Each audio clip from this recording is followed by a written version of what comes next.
भूर्भुवः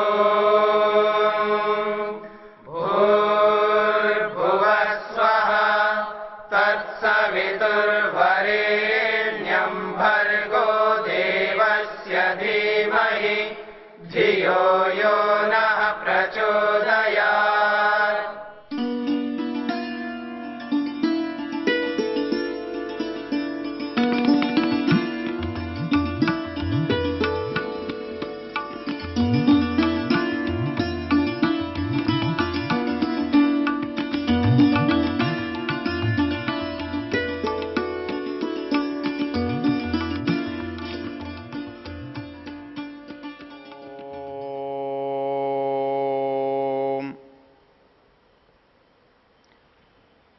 बाकी सब प्राणी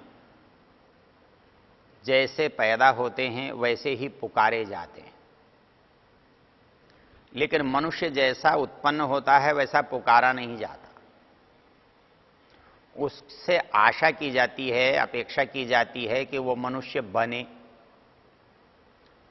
यदि बनने की बात होती तो वो जैसा उत्पन्न हुआ है वो कोई गधा नहीं, घोड़ा नहीं, कुत्ता नहीं, सूअर नहीं।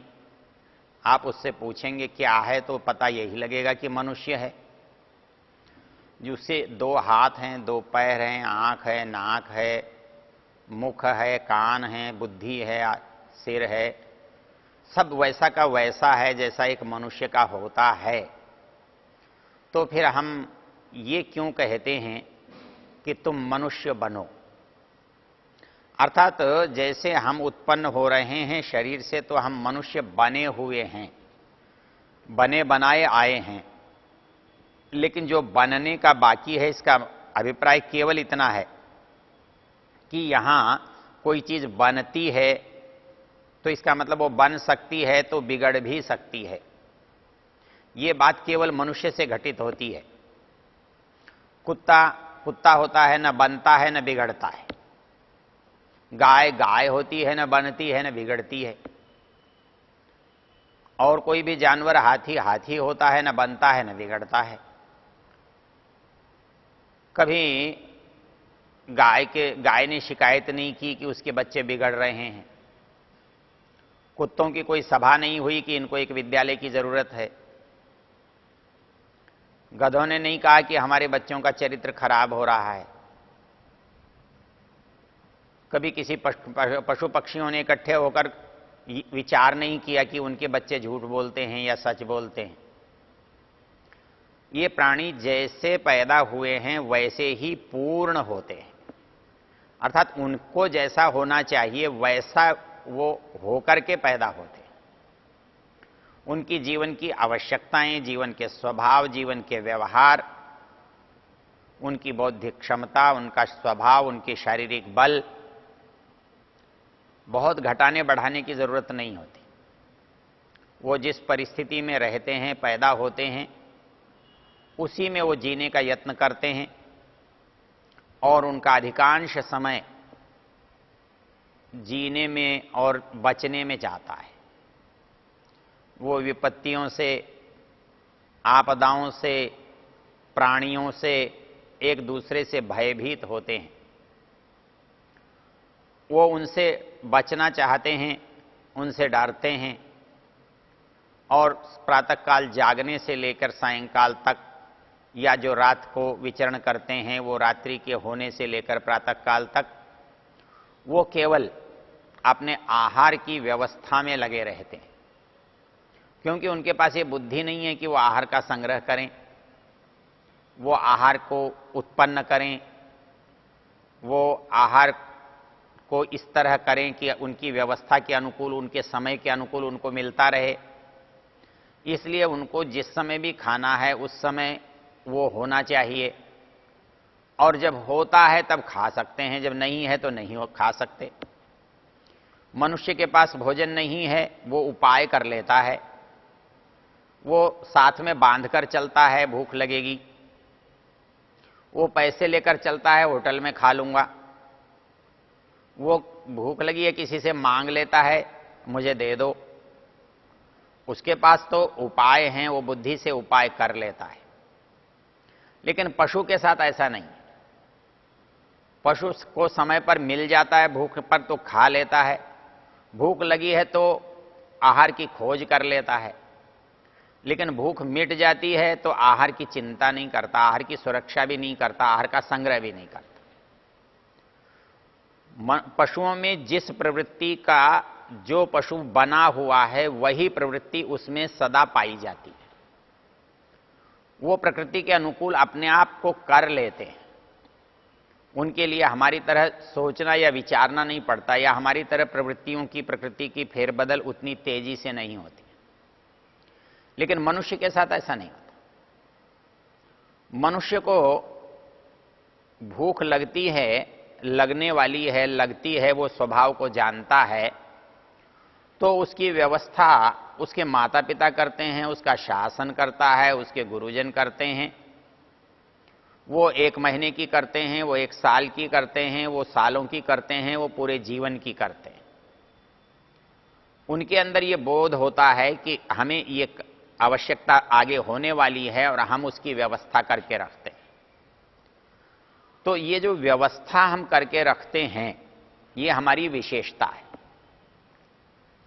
और ये व्यवस्था को ठीक करें, यहां मनुष्यता का, असुर होने का और देव होने का पता लगता है। क्योंकि जो मौलिक प्रवृत्तियां हैं, जो हमारी आदतें हैं, हमारे शरीर की क्रियाएं हैं, वो पशु की हमारी समान है। भर्तृहरि ने एक बड़ी सुंदर पंक्ति लिखी है, आहार निद्रा भय मैथुनंच, आहार निद्रा भय मैथुनंच सामान्य में तत् पशुभिर्नराणाम धर्मो ही तेषाम अधिको विशेषः धर्मेण हीना पशुभि समान। कहता है मनुष्य और पशु में यदि कोई अंतर है तो वो धर्म का है, विवेक का है, व्यवस्था का है, विभाजन का है, परोपकार का है।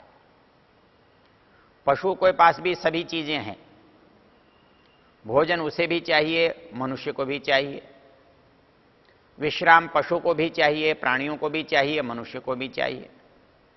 आहार निद्रा, एक आदमी डरता है, सुरक्षा चाहिए, सुरक्षा पशु को भी चाहिए, सुरक्षा मनुष्य को भी चाहिए। ये भी अपने लिए घर बनाता है, किला बनाता है, देश बनाता है, सेना बनाता है, बड़े बड़े साधन इकट्ठे करता है, अपने को सुरक्षित करने का यत्न करता है, अपने जीवन को बचाने के लिए बड़े चिकित्सालय खोलता है। इसके पास भी सुरक्षा है क्योंकि ये भी भयभीत है।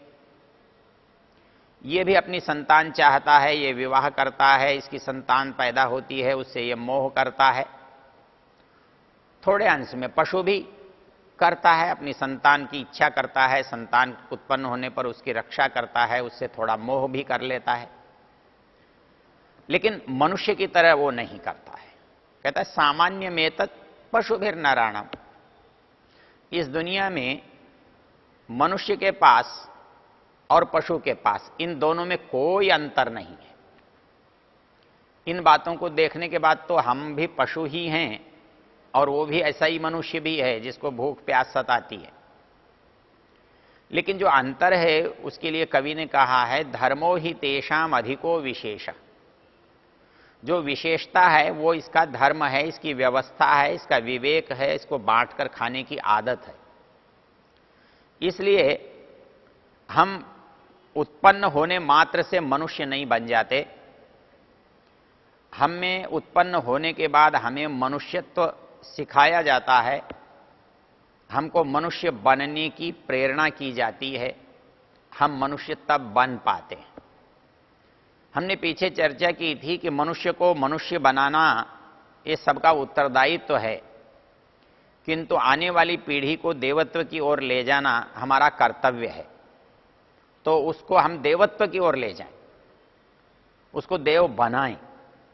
तो ये जो साधन है, आचार्य जो शिष्य को उपदेश दे रहा है वो यही उपदेश दे रहा है कि ये जो मनुष्य जैसा दिखने वाला जंतु है, प्राणी है, पशु है, ये पशु वास्तव में इस पशुता से ऊपर उठकर एक मनुष्य की परिस्थिति को प्राप्त करता हुआ देवत्व तक पहुंचे, ये हमारे शिक्षण का, हमारे प्रशिक्षण का, हमारे उपदेश का, हमारे प्रवचन का उद्देश्य है। इसलिए आचार्य कहता है कि भाई तुम्हें लेना है, ये तो स्वाभाविक बात है। कोई भी आदमी चाहता है, लेना किसको अच्छा नहीं लगता है। लेकिन आप किसी से लेना चाहें, किसी से छीनना चाहें, किसी को देने के लिए कहें, तो वो मनुष्य को स्वाभाविक रूप से अच्छा नहीं लगता। हर एक को मुझे मिलना चाहिए, मुझे कोई दे दे, ये प्रवृत्ति हमारी सबकी होती है। तो ये स्वाभाविक प्रवृत्ति को हमारे ऋषि मनुष्य के स्तर पर उलटना चाहते हैं, इसको वो बदलना चाहते हैं। तो इस बदलने के लिए उन्होंने कहा है कि लेना जब हमारा सहज स्वभाव है, तो जो सीखने की चीज है वो लेना नहीं है, क्योंकि वो तो हमारे अंदर जन्म से आता है। स्वार्थ तो हमारे अंदर कूट कूट कर भरा रहता है, हमारी प्रकृति में है। हम कहीं भी जाते हैं तो अपने हानि लाभ के अनुसार व्यवस्था करना कभी नहीं भूलते हैं। तो इस दृष्टि से जो प्रवृत्ति है तो हमें सिखानी क्या है? तो सिखानी है जो इससे विपरीत है। ये प्रवृत्ति मुझे पशु बनाती है, पशु मैं हूं, उस प्रवृत्ति के कारण मेरे अंदर पशुता सुरक्षित है। लेकिन मैं मनुष्य बनना चाहता हूं, अपनी संतान को मनुष्य बनाना चाहता हूं, तो मुझे एक नई प्रवृत्ति का विकास करना पड़ेगा। तो वो नई प्रवृत्ति के विकास के लिए आचार्य ने एक ही बात को 6 तरीके से कहा है। और इस 6 तरीके से कहने की आवश्यकता क्या है? कोई भी कह सकता है एक बात को एक बार कह दो। अरे भाई 2 बार कह दो, लेकिन एक बात को आप 6 बार कहो। लगता है कि ये तो व्यर्थ लग है, 6 बार कहो। व्यर्थ नहीं है। मनुष्य जिन जिन परिस्थितियों में इस नई सिखाई जाने वाली प्रवृत्ति को रोक सकता था, वो सारे कारण यहां ऋषि ने आपके सामने उपस्थित कर दी। अर्थात जो जो व्यक्ति बहाने बना सकता था कि ये इस कारण नहीं हो सकता, इस कारण नहीं हो सकता, इस कारण नहीं हो सकता, ऋषि ने सारे बहाने ही समाप्त कर दिए। वो परिस्थितियां समस्त रूप से हटा दी जिनके कारण से आप ये कहते कि मैं ऐसा नहीं कर सकता। तो कर सकना की प्रवृत्ति क्या है?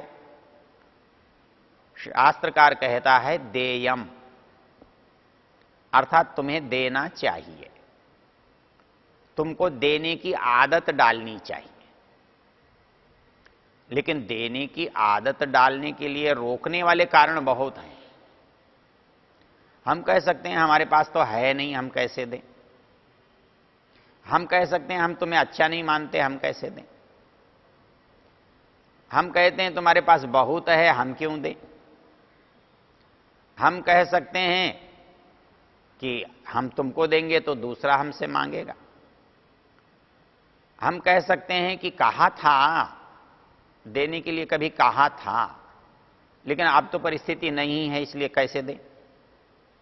अर्थात एक मनुष्य जब उसको देने की बात उसके मन में आती है, तो वो किन किन परिस्थितियों में नहीं दे सकता या नहीं देना चाहता या नहीं देने का बहाना बनाता है, तो शास्त्र ने सारी प्रवृत्तियां हमारे सामने रख दी।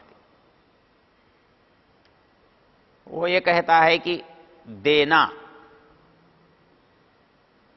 ये मनुष्य के लिए उसके स्वाभाविक गुण से विपरीत गुण है, उसकी प्रकृति से विपरीत बौद्धिक स्तर है, उसके विवेक से पैदा हुआ गुण है, उसे अर्जित करना पड़ता है। यह उसके स्वार्थ से उसको परमार्थ की ओर ले जाता है, परोपकार की ओर ले जाता है। इसलिए यहां कहा कि भाई दो, इस दो का जो महत्व है उसको एक और उदाहरण से समझ सकते हैं। बृहदारण्यक उपनिषद में एक प्रसंग आता है, देवता और असुर दोनों, मनुष्य तीनों मिलकर के प्रजापति के पास जाते हैं और उन्हें कहते हैं महाराज हमारे जीवन के लाभ के लिए, हमारे जीवन के कल्याण के लिए आप हमें कुछ उपदेश करें, क्योंकि तीनों ही प्रजापति की संतान हैं, तीनों ही भगवान की संतान हैं। सबसे पहले असुर बैठते हैं, कहें महाराज हमारे लिए कुछ बनाओ, कुछ उपदेश दो। वो एक ही अक्षर का उपदेश देते हैं, द। प्रजापति ने कहा द। प्रजापति ने पूछा क्या तुम समझे? बोले जी समझ गए। क्या समझे? कहते हैं दयध्वम, तुमको दया करना सीखो, क्योंकि असुर का स्वाभाविक जो संबंध है वो हिंसा से है, छीनने से है, अन्याय से है, पक्षपात से है, पीड़ा और दुख देने से है। इन सब के मूल में दया का अभाव है।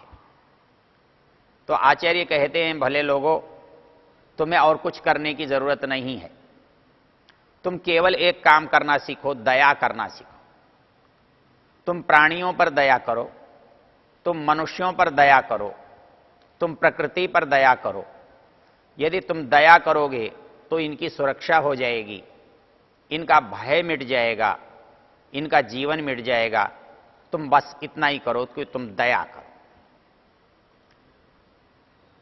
देव कहने लगे कि हमारे लिए महाराज कोई उपदेश दो। उन्होंने कहा तुम्हारे लिए भी वही उपदेश है, द।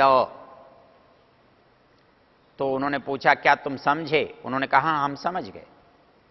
वो क्या है? बोले संयम करो, दमन करो, अपने इंद्रियों पर नियंत्रण करो। क्यों? कि तुम्हें एक ही अपराध तुमसे हो सकता है। तुम चाहते नहीं हो अपराध करना, अपराध करना तुम्हारे स्वभाव में भी नहीं है, लेकिन तुमसे अपराध हो सकता है। और वो अपराध केवल तब होता है जब हम अपनी इंद्रियों पर संयम न कर पाएं। इसलिए तुम्हारा देवत्व बना रहे, तुम दिव्य गुणों से युक्त रहो, तुम्हारे ऊपर कोई पाप कलंक न हो, तो तुम क्या करो? बोले दमन करो, इंद्रियों को अपने वश में रखो। मनुष्य कहने लगे हम क्या करें?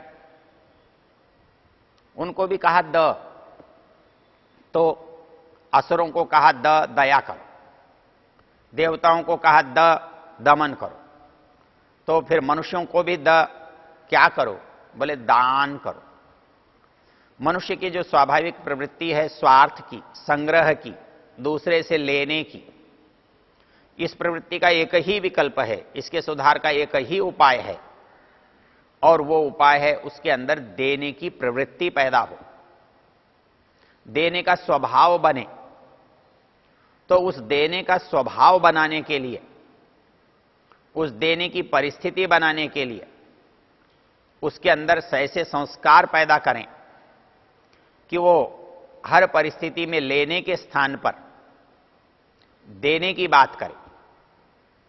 तो कोई मनुष्य मनुष्य तब बन सकता है उसके अंदर देने का भाव पैदा हो।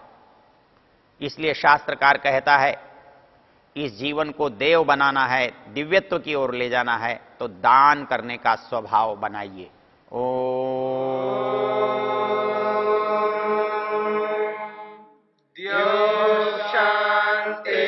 शांतिरंतरिक्षं शांति पृथिवी शांतिरापः शांतिरोषधयः शांतिः वनस्पतयः शांतिर्विश्वे देवा शांतिर्ब्रह्म शांति सर्वं शांति शांतिरेव शांति क्षमा शांतिरेधि